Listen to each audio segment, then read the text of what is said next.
안녕하세요. 오늘은 불안한 감정에 대해 한번 생각해보는 시간을 가지려 합니다. 사실 살면서 불안한 감정은 반드시 필요한 부분입니다.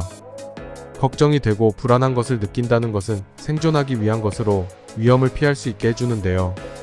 그런데 이런 불안한 감정이 위험을 피하기 위한 기능에서 벗어나서 지속적으로 자신의 감정을 지배한다면 문제가 될 수 있습니다. 즉, 살아가면서 편하지 않다는 건데요. 평소에 어떤 특징을 갖고 계신 분들인지 살펴보겠습니다. 가장 먼저 눈치를 많이 보면서 자랐다는 특징이 있습니다. 어른들은 아이들에게 올바르고 착해야 한다는 것을 계속 가르치는데요. 이런 부분에서 다그치거나 기분이 상한 모습을 보이게 되면 아이들은 눈치를 볼 수밖에 없습니다. 우리나라 대부분의 아이들은 이런 환경 속에서 자라고 있는데요. 눈치를 보면서 심리적 압박을 느끼게 되고 나중에 성인이 되어서도 자신의 행동을 편하게 생각하지 못하고 남의 시선을 과도하게 의식하게 됩니다. 정작 다른 사람은 본인의 행동에 대해 아무 생각이 없음에도 불구하고 혼자 걱정하는 단계에 이른다는 것이죠.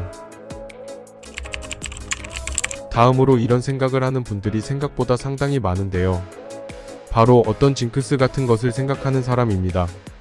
예를 들면 평소에 일이 잘 풀리지 않다가 어느 날 샴푸를 바꿔서 사용했더니 일이 잘 풀렸다면 그 샴푸를 사용했기 때문이라고 생각하는 현상입니다. 사실 이 두 사건은 연관성이 전혀 없죠. 하지만 이런 부분을 생각하는 사람들은 주변에 흔히 볼 수 있습니다. 이런 현상은 자연스러울 수 있는데요.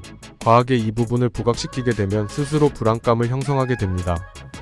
꼭 착용해야 하는 물건이 있다거나 꼭 먹어야 하는 음식이 있다거나 한다면 마치 아이들이 애착 인형이 없으면 불안감을 느끼듯이 똑같은 감정을 느끼게 됩니다. 보통 낯을 가리는 것이 심한 분들도 평소에 불안한 감정을 자주 느낍니다. 사람들 사이에서 살아가기 때문에 어쩔 수 없이 다양한 사람을 만나게 되는데요. 이 부분에서 불편함을 느끼는 분들은 새로운 사람을 만나게 되는 것을 피하려고 합니다.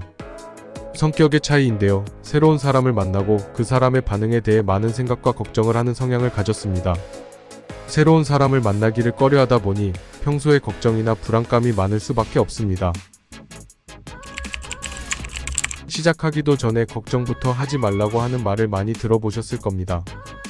반대로 말하면 시작도 안 했는데 걱정하는 분들이 많다는 것으로 해석할 수 있는데요. 사실 새로운 일을 시작한다면 걱정하는 것은 당연하죠. 그런데 이 걱정으로 인해서 일을 시작도 하지 못하고 때로는 일을 망칠 수 있을 정도로 불안한 감정을 느끼는 분이 있습니다. 너무 완벽주의적 성향이 강한 분들이죠. 모든 것이 준비되고 완벽해야 일이 진행되는데요. 그 과정까지 지속적으로 걱정과 불안감을 느끼며 힘들어합니다. 여행을 갈 때에도 계획이 완벽해야 하는 성향으로 여행 중에 갑자기 계획과 틀어지는 부분이 생긴다면 많이 불안해합니다.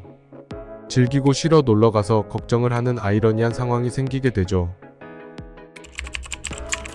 그런데요, 지금까지 말씀드렸던 부분, 거의 대부분의 사람들이 한두 가지 정도는 갖고 있는 모습일 거라 생각합니다. 뭘 해도 불안하지 않고 걱정이 없는 사람이 오히려 비정상이죠. 오늘의 이 영상을 보시고 자신을 한번 돌아보시는 시간을 가졌으면 좋겠습니다. 불안한 감정과 걱정은 반드시 필요한 부분이지만 우리가 하는 걱정의 90% 이상은 실제로 일어나지 않는 일이라고 하죠. 불안하고 걱정할 시간을 조금이라도 편하고 행복한 시간으로 바꿔보시는 것은 어떠실까요?